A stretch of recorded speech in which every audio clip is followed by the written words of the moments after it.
I never imagined my life would split into before and after in just 3 days. One morning, I came home from a grueling 16-hour day at work, my body aching, my mind buzzing from endless meetings, only to find an envelope taped to my bathroom mirror. Inside, on thick, expensive stationery, was a note that would shatter everything I thought I knew about love. "You need to understand," it read. "I love you, but I cannot go backward with you. I need someone who can provide." The handwriting was unmistakably Evan's. My heart stopped. Half of my closet was empty. The keys to my apartment, which I had always thought symbolized our shared life, were gone, left casually on the kitchen counter next to a bottle of champagne I had been saving for our anniversary. A $200 bottle, untouched. Yet somehow, even that small detail stung as if it were a personal betrayal. Evan had disappeared. 3 days of silence. My texts went unanswered. The man I thought was building a life with me, the man I loved fiercely, had left without warning, without confrontation, without a single shared conversation to explain why. And the strangest, most gut-wrenching part? I had let him think I was failing, that I was broke, all to see who would stay when the lights went out.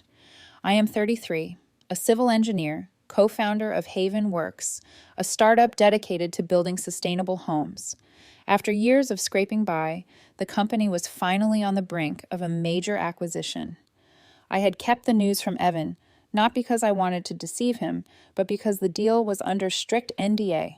Now, standing in the silence of my apartment, staring at the empty space where his belongings once lived, I realized the truth. This was not just about money, or ambition, or lifestyle. It was about who he truly was, and the devastating realization that I had been blinded by love for 2 years. I sank onto the floor, clutching that untouched bottle of champagne, feeling simultaneously vindicated and hollow. The person I thought I knew, the one I trusted, had abandoned me when things got hard. And in that moment, I understood. Sometimes the hardest truths aren't revealed by arguments or fights. They arrive quietly, like an envelope on a mirror, and they leave your entire world rearranged. I am 33, a civil engineer, and for the past 5 years, I have poured my life into Haven Works, a startup I co-founded with my best friend, Liam. Together, we build sustainable housing using recycled materials and cutting-edge green technology. For 3 years, we barely broke even, sleeping in cheap apartments, skipping dinners out, and surviving on instant noodles because every dollar went back into the company. I loved it, this idea of creating something meaningful, but it came with sacrifices that few could understand. Then Evan came into my life. He's an interior designer, handsome in a quiet way, with an Instagram following that was steadily growing. I met him at a local design showcase. He admired what Liam and I were doing, complimenting our eco-friendly prototypes, and he laughed easily at my terrible attempts at coffee making in the prototype houses. I was drawn to his warmth, his eye for beauty, the way he seemed genuinely interested in building not just spaces, but experiences. Our first year together was almost magical. Evan and I would spend weekends wandering Portland neighborhoods, imagining sustainable renovations in abandoned buildings, sketching plans on napkins at coffee shops. He brought color to my grayscale work life. He was supportive, encouraging, and endlessly curious. I felt like we were partners, not just lovers. But as the months passed, I started noticing subtle shifts. Evan began spending more time with lifestyle influencers, the kind obsessed with luxury brands and jet-set vacations. He didn't hide it. His comments about my old car, our modest apartment, and the slow progress of Haven Works stung more than I expected. "All my friends are upgrading their lives," he said once, tapping his phone, "and we're here." I smiled, masking the knot in my stomach, telling myself he was just venting. About 6 weeks ago, he started pressuring me about Aspen. "Once your company deal goes through," he said, "we should get a cabin there. Everyone in my circle is upgrading. I need to know you can provide the lifestyle I deserve." I remember the look in his eyes. It wasn't just desire, it was expectation. It was the first time I realized our visions for life weren't aligned. Then came the rumors. A gossip blog claimed Haven Works was collapsing. Investors had allegedly pulled out. The deal Liam and I had worked on for months was suddenly public fodder, yet I couldn't clarify a thing because of the NDA. Friends and colleagues whispered, and Evan's calls became cautious, measured. One night, his voice was almost trembling over the phone. "Are you broke now?" I had to lie carefully, letting him think we were struggling, just to see if he would stand by me. Evan and I had shared 2 years together, and in that time, I had met his family once or twice. Friendly smiles, polite questions, but mostly it was us, our little world of designs, ideas, and dreams. I thought I knew him, trusted him with my vulnerabilities, shared the highs and lows of building something from nothing. But looking back, I can see the cracks, the subtle disengagement, the longing for a life that I hadn't promised him yet, the comparisons to his friends' achievements that hinted at the storm that was quietly forming. I had always believed that love was about support and resilience, not perfection. And for a long time, I thought Evan believed that too. But in hindsight, the truth was coming. Sometimes the person you love most is the one who teaches you the hardest lesson, not through cruelty, but through their absence, their choices, and the quiet reveal of their priorities. At first, it was subtle, almost imperceptible. A text left unanswered for hours, a casual remark about someone else's apartment, a hint of impatience when I mentioned a project milestone. But over time, these small cracks widened into something unmistakable. Evan's priorities were shifting, and I could feel it in the way he looked at me. Expectation wrapped in disappointment. He started attending brunches and parties with designers and influencers who measured success by vacations, cars, and Instagram aesthetics. I remember one Sunday, sitting across from him at a cafe, sketchbook open, pencils scattered across the table, and he said casually, "Everyone's upgrading. Don't you want that too?" I forced a laugh, but inside my chest tightened. Was I not enough? Had our shared dreams, our late nights designing eco-friendly homes, counted for nothing? His friends, always impeccably styled, always moving faster, seemed to silently judge me. Even small comments felt like weighted stones. "Isn't it time for a change?" one friend asked over coffee. Evan didn't answer, but the look he gave me was enough. I remember my hands trembling slightly, the pencil rolling off the table, the faint taste of metal on my tongue. It wasn't an argument, but it was pressure, the kind that seeps in slowly, like water into stone. Then came the subtle nudges about Aspen. "Once your company gets bigger, we should consider a cabin there," he said one evening, leaning back on the couch, his eyes scanning my reaction. "It's what people in my circle do. Don't you want to fit in?" I swallowed hard, feeling a knot tighten in my stomach.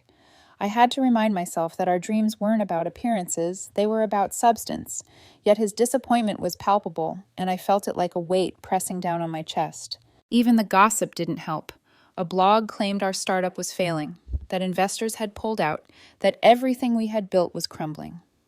I could not comment publicly due to the NDA. Liam wanted me to fight back, to defend ourselves. "Evan?" he called, his voice careful, almost cold, asking if we were really struggling now.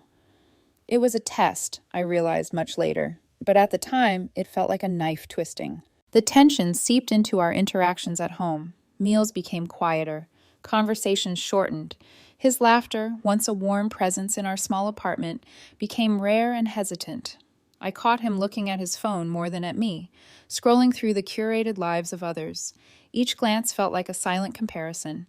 I began to question myself. Was I not ambitious enough, not successful enough, not the kind of partner he wanted? And yet, there were memories that clung like a fragile lifeline.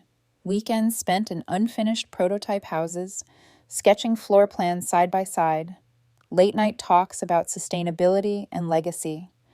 The first time he truly praised my work with genuine awe. Those memories made it impossible to hate him, even as the present reality screamed betrayal and misalignment. I realized that the conflict was no longer just about projects or social circles. It was about values, about who we were and who we wanted to become. And for the first time, I allowed myself to truly see the tension between us, the seeds of doubt, and the inevitability of a test I hadn't even realized I was enduring. The quiet cracks were now loud. The pressures from his circle, his subtle disappointment, and the rumors about my company converged into a storm that I could no longer ignore. I felt the first pangs of fear that the man I loved might abandon me, not for a lack of love, but for a mismatch in vision, in timing, in life's cruel measurement of worth. It started as an ordinary Thursday, or at least I thought it was ordinary. I had spent the day at the Haven Works office, buried in blueprints and emails, the fluorescent lights humming above me as I tried to ignore the tightening knot in my stomach. Evan hadn't called all day, which wasn't unusual, but the silence now felt deliberate, heavy, and charged with unspoken tension. When I got home, the apartment was quiet in a way that made my chest ache. I dropped my bag by the door, peeling off my coat slowly, expecting to hear the familiar clatter of keys or the hum of his music. Nothing. I stepped into the kitchen and froze. There, on the counter, was a note on thick stationery. My hands shook as I picked it up. "I cannot go backward with you," it read, in Evan's precise handwriting. "I need someone who can provide. I'm sorry." The words hit me like a punch to the gut. I felt the floor sway beneath me, my knees weak. My throat tightened, and for a moment I couldn't breathe. The life we had been building together, the years of late nights in prototype houses, of shared dreams and quiet promises, vanished in a single sentence. I called his phone immediately, but it went straight to voicemail. I left a trembling message. "Evan, please, can we talk? I don't understand. I thought we were building this together." There was no answer, only silence. 3 days passed in a blur. Each morning I checked my phone compulsively, hoping for a text, a call, a sign. Nothing. When I finally texted him, his replies were short, measured. "I'm processing things. I need space." It felt like my heart had been carved out and left to bleed quietly. Then came the envelope. I had returned from an exhausting 16-hour session at the office, barely able to stand, only to find it taped to my bathroom mirror. Inside, half of my life was gone. His clothes, his books, his small but meaningful belongings were gone. The keys to the apartment were left neatly on the counter beside a $200 bottle of champagne I had been saving for our anniversary. The bottle remained untouched, a cruel reminder of everything that had once been joyful between us. I sank to the floor, gripping the champagne bottle as if it were a lifeline. My mind raced. Had I missed something? Was this all because I wasn't enough? Every thought twisted, every memory of laughter, of whispered dreams, of Sunday mornings in our prototype houses now carried a bitter undertone of betrayal. In the following days, I learned something that cut even deeper. Evan had let me believe I was failing, that Haven Works was collapsing. I had known of the NDA and had trusted him with everything I could, but he had chosen to create a test I hadn't consented to. I was furious, humiliated, but also stunned at how meticulously he had let me believe I was losing everything. Part of me understood why. He wanted to see if I would stay, but the emotional cost was devastating. And then the rumors began. Evan's ex, Diana, re-entered the picture indirectly. I discovered that the same pattern had happened years ago. Diana had been with Evan when he was less established, less financially secure. When he struggled, she left. Screenshots and text messages from 4 years prior revealed the unsettling similarity between Diana's words and Evan's current actions. The realization hit me like a second blow. Evan's love, perhaps, had always been conditional, measured by status and provision, and the man I thought I knew had repeated the cycle. That Thursday night, sitting amidst the remnants of our shared life, I understood the magnitude of what had happened. It was more than abandonment. It was a revelation of character, of priorities, and of the harsh truth about conditional love. And in that revelation, I felt the first real sting of clarity. My life, my choices, and my worth were mine to define, not his to measure. I spent that night staring at the ceiling, the note still clutched in my hand, feeling the weight of every unspoken word, every shared laugh, every dream we had once imagined together. My chest was tight, my throat raw from unshed tears, and yet, somewhere deep inside, a quiet voice whispered, "You cannot let this define you." I replayed every moment of the past 2 years. The mornings we brewed coffee in our prototype houses, the late-night sketches spread across the kitchen table, Evan's laugh echoing through the living room. Had I ignored the subtle signs? The comments about my car, the half-hidden disappointment when I mentioned a project milestone, the casual remarks about friends who were upgrading their lives? I asked myself again and again, did I see this coming? Could I have prevented this? Part of me blamed myself. I had invested everything in our shared dreams, trusted completely, perhaps naively. Had I been too focused on building something meaningful to notice that the person I loved measured life by a different standard? The thought twisted in my gut. Was I too slow, too naive, too forgiving? The first confrontation was inevitable. I called Evan, despite the lump in my throat, despite knowing he might not answer. "We need to talk," I said when he finally picked up. My voice was shaky, betraying the storm inside me. "I don't understand why you left like this. Was it me? Was it something I did?" There was silence on the line. Then he spoke, carefully, almost rehearsed. "Julia, I need someone who can provide. I can't go backward with you right now." The words hit like shards of glass. "Provide?" I echoed, my voice rising despite my attempt to stay calm. "Is that all this was about? Money? Status? Was it never about us? About what we built together?" I needed stability," he said softly, almost pleading. I thought I was helping you, helping us." I felt a wave of disbelief and heartbreak wash over me. Helping me? By abandoning me? By leaving without explanation? I pressed further, my voice trembling but steady. "Do you realize what you're saying? That all this, our life, our plans, our shared work, wasn't enough unless I could meet some measure of, what? Success? Lifestyle?" "I didn't know how else to handle it," he whispered. "I thought leaving was best." I hung up before I could respond, letting the phone rest silently on the counter. I sat there for hours, feeling both hollowed out and alive in a strange way. The anger was there, simmering beneath the surface, but it was mingled with clarity. I realized I had been measuring my worth through someone else's lens for too long. Evan's absence forced me to see myself, my work, and my values clearly. The next few days were a blur of introspection. I allowed myself to cry, to scream into pillows, to curse the universe and my own naivety. I revisited every plan, every blueprint, every note of encouragement I had written to myself over the years. And slowly, painfully, I began to understand that this reaction, this heartbreak, was also a gift. It was a moment of reckoning, an opportunity to separate my worth from his approval, his presence, or his conditional love. I also reached out to Liam, my co-founder and closest friend, who came over that night with takeout and a patient ear. "Julia," he said gently, "you're not failing. Haven Works isn't failing. You're not alone, and none of this defines your value." His presence was grounding. I told him everything about Evan, the note, the rumors, the subtle manipulations, and for the first time, I allowed someone to hold the pieces of my heartbreak with me without judgment. By the end of that week, I had faced the truth. Evan had revealed himself, not through cruelty, but through absence, through conditional love that I could no longer accept. I could either crumble under it, letting my worth be dictated by someone else, or I could stand and reclaim my narrative. I chose the latter. The days after Evan left were chaotic in ways I hadn't anticipated.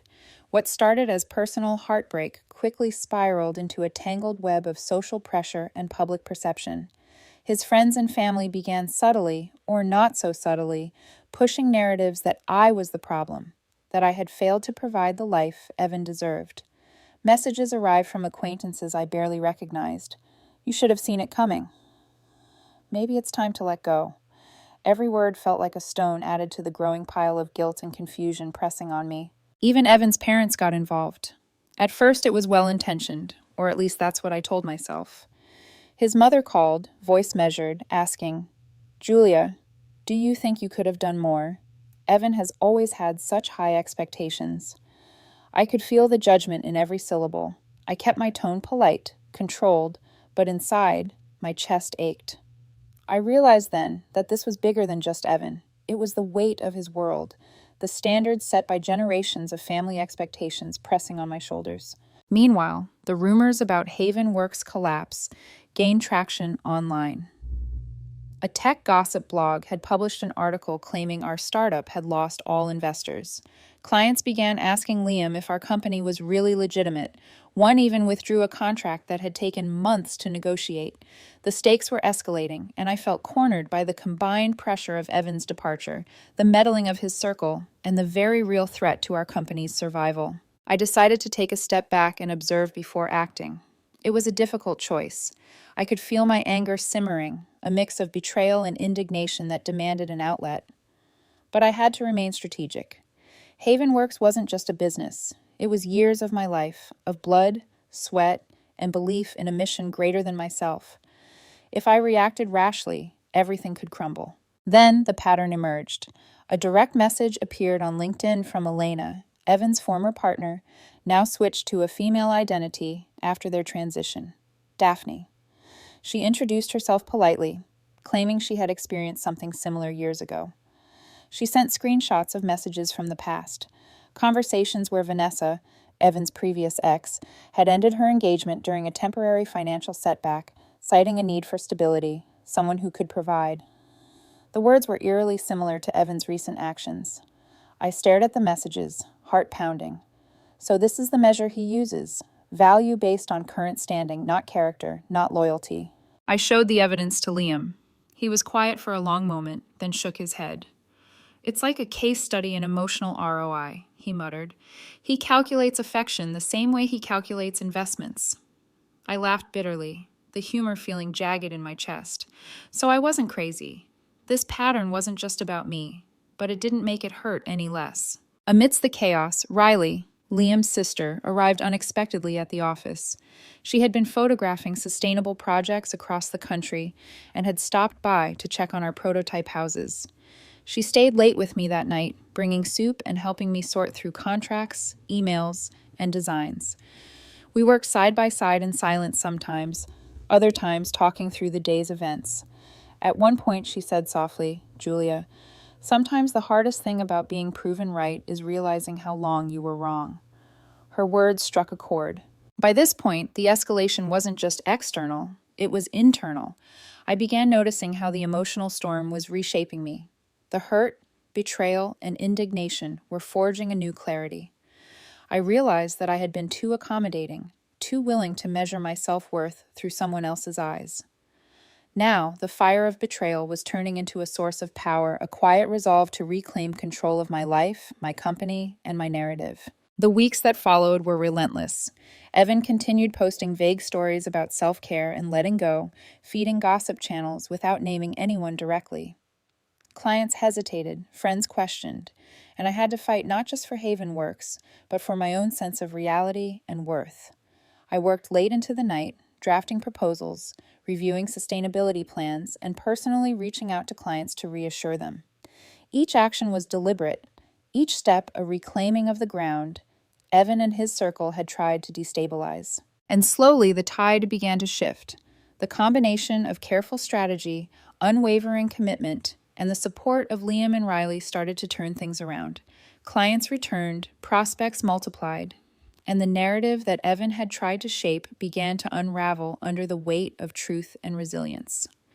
The escalation had forced me to face not only Evan's betrayal, but also the limitations I had unknowingly placed on myself. By the end of this period, I wasn't the same Julia who had nervously pored over prototypes in the early days. I had become stronger, sharper, more aware of my own value and boundaries. The storm of betrayal had forged me into someone capable of navigating both heartbreak and professional chaos without losing sight of who I truly was. It was late November, and Portland's skies were a constant gray, the drizzle falling like tiny whispers of despair against the windows. I sat alone in the office, the prototypes dark and silent around me, my laptop open but untouched. The hum of fluorescent lights felt deafening, each flicker a reminder of everything I had lost. Evan was gone. The life we had built together seemed like a distant memory, and for the first time in years, I felt entirely alone. I replayed the final weeks in my mind, and every memory of betrayal stabbed sharper than the last. The note, the envelope, the abrupt departure. It wasn't just a breakup. It was a calculated test of my loyalty, my patience, my worth. And I had failed it in his eyes. My stomach churned as I remembered his exact words, "I need someone who can provide." Those words, cold and unyielding, had lodged themselves into the very fabric of my being. Even the support of Liam and Riley couldn't fully reach me. They were there, their presence a balm, but they couldn't erase the internal echo of failure, the gnawing sense that someone I loved, someone I trusted, had evaluated me as insufficient. I felt betrayed, humiliated, and utterly powerless. Every blueprint, every contract, every piece of labor that represented years of my life seemed insignificant in comparison to this personal devastation. And then came the social aftermath. Rumors spread, subtle yet pervasive. Vague comments from Evan's social circle painted me as unreasonable, unstable, or incapable. Influencers began posting general advice about letting go of toxic people, never naming names, yet the implication was unmistakable. Clients wavered, prospects hesitated, and the community I had worked tirelessly to nurture questioned my credibility. The combination of personal and professional pressure pressed down like a weight I couldn't lift. I remember one particular evening, sitting in the dim glow of my desk lamp, the office empty around me. My hands shook as I poured a glass of wine I hadn't touched in months. The silence felt suffocating. I thought about calling Evan, sending a message to try to explain, to plead, to reclaim even a fragment of what we had, but I knew it would be futile. Part of me wanted to collapse into tears, to scream at the injustice of it all, to let the despair consume me completely. I felt as if I were standing at the edge of a precipice. My mind spiraled through every possible scenario, each more terrifying than the last. Had I misjudged him all along? Had I loved someone who measured affection through power and provision, never loyalty or compassion? Was everything I had built, our shared dreams, our home, our business, meaningless in the grand scheme of his expectations? Sleep became impossible. Each night I lay awake, heart pounding, staring at the ceiling, tracing the outlines of the shadows cast by the city lights. Loneliness became an almost physical pain.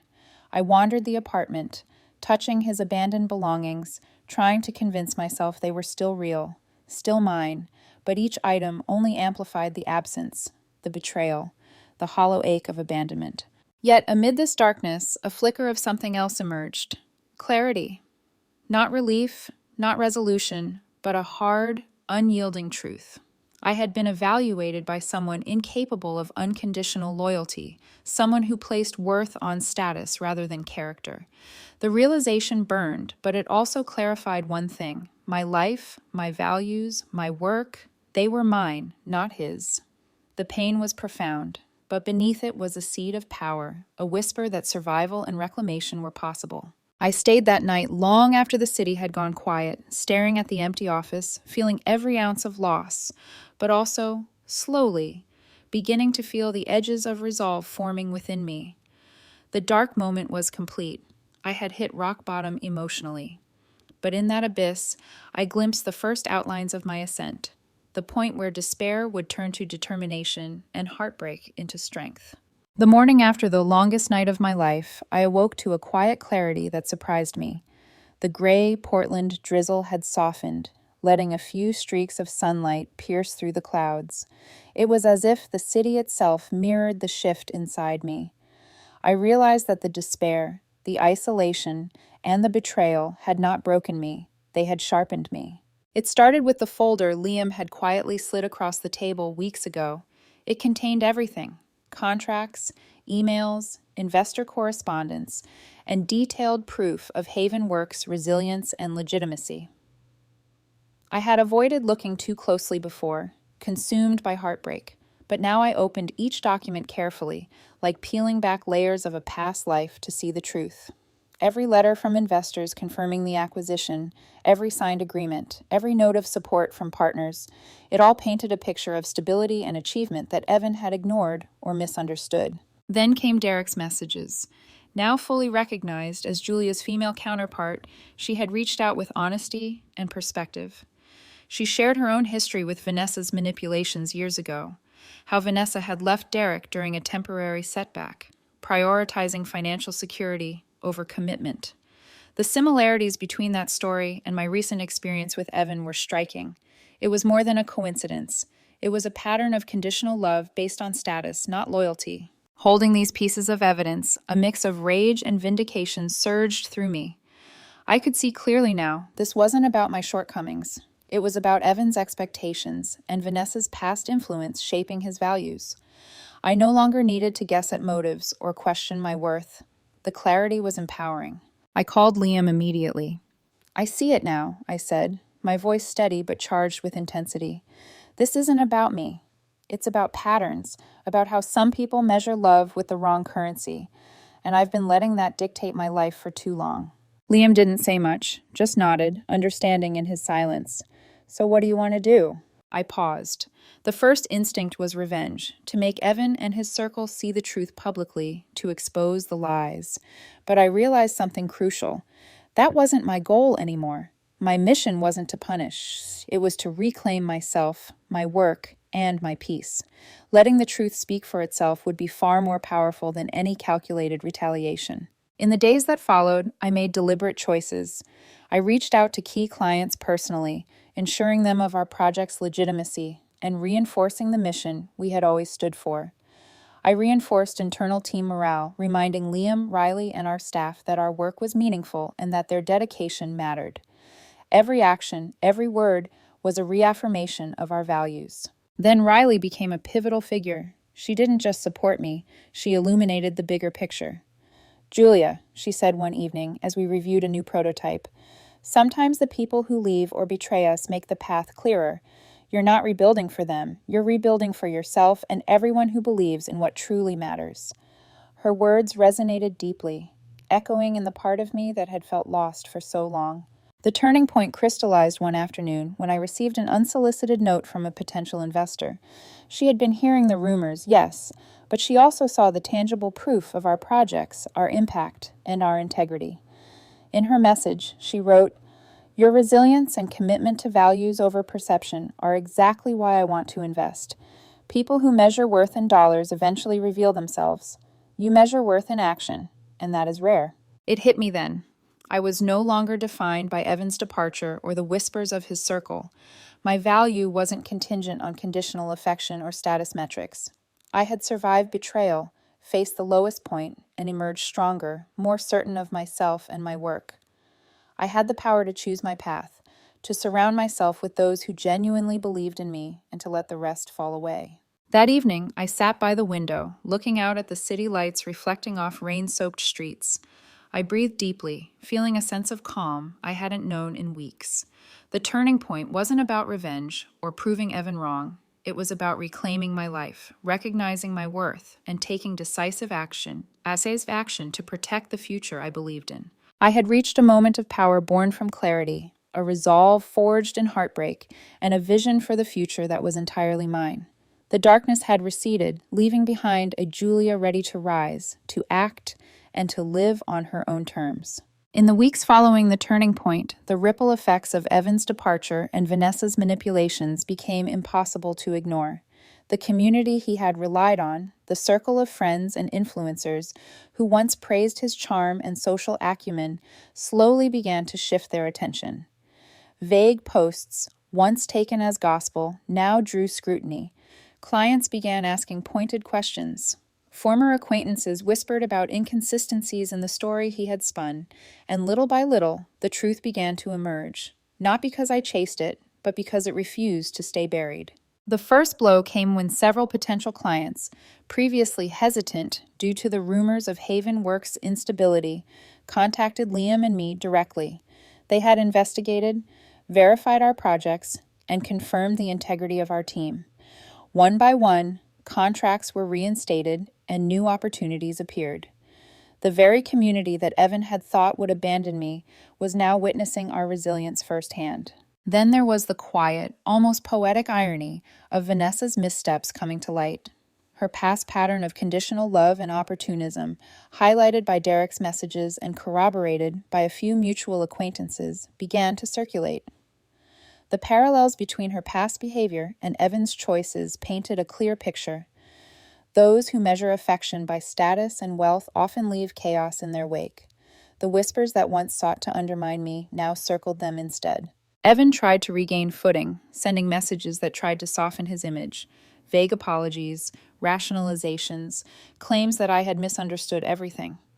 But by then, the narrative had already shifted. His credibility, once bolstered by charm and influence, had eroded. People saw the pattern for what it was, and slowly, support dissipated. Even his family, who initially questioned me, began to realize the true context. Letters, messages, and quiet admissions trickled back, exposing the misalignment between his expectations and reality. Meanwhile, I had become increasingly engaged in Havenworks, expanding our projects and building meaningful partnerships. Riley officially joined our team, not just as a photographer, but as an advocate for outreach and community engagement.